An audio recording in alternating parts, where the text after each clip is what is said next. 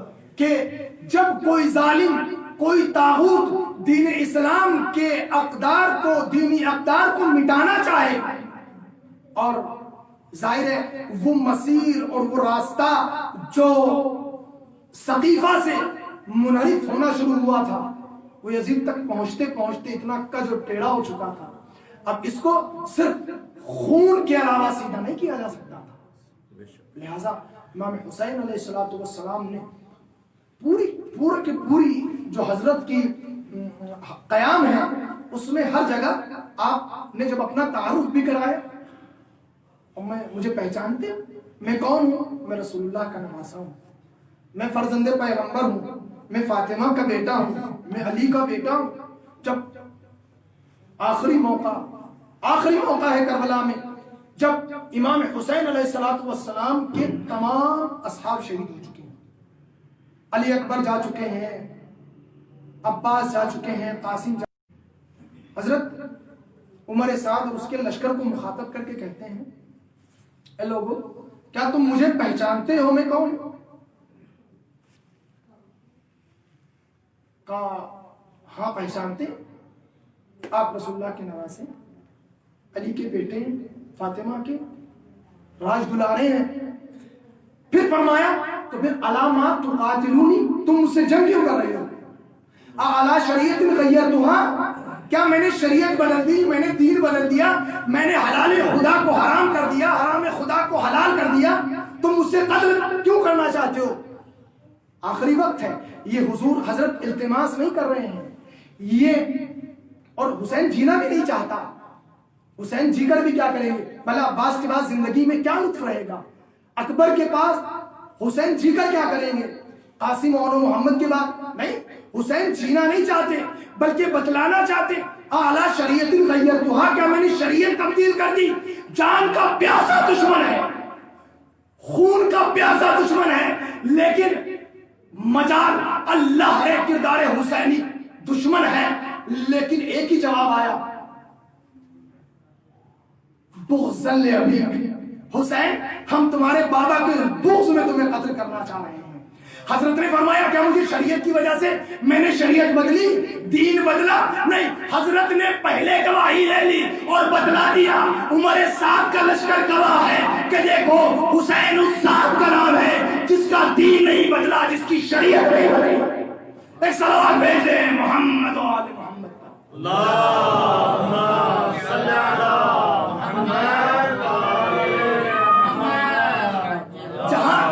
جہاں ثابت دین ملے گا, جہاں سے اصلی شریعت ملے گی وہ حسین ہے. اعلیٰ شریعت غیرتها, میں نے شریعت بدلی نہیں. اگر شریعت چاہیے تو حسین سے لینی ہوگی, دین چاہیے حسین سے لینا ہوگا. ہاں چیزوں ہر جگہ پورا واقع کرنا, یہی سیرت رسول اللہ صلی اللہ علیہ وآلہ وسلم کے جلوے ہیں. اور حضرت کا تعارف ہے, کیوں نہ ہوتا, چونکہ رسول اللہ نے بہت تعارف کرایا ہے. کبھی نماز میں جب یہی بیٹا آ کے پشت پر بیٹھ جاتا ہے اور اس کے بعد حضرت تعارف کراتے, جانتے ہو یہ کون ہے؟ یہ میرا حسین ہے. آج ضرورت تھی رسول اللہ صلی اللہ علیہ وآلہ وسلم کی اس عظیم سیرت کو پیش کرنے کی جو امام حسین علیہ السلام نے. بس میں نے اپنے بیان کو ختم کر دیا.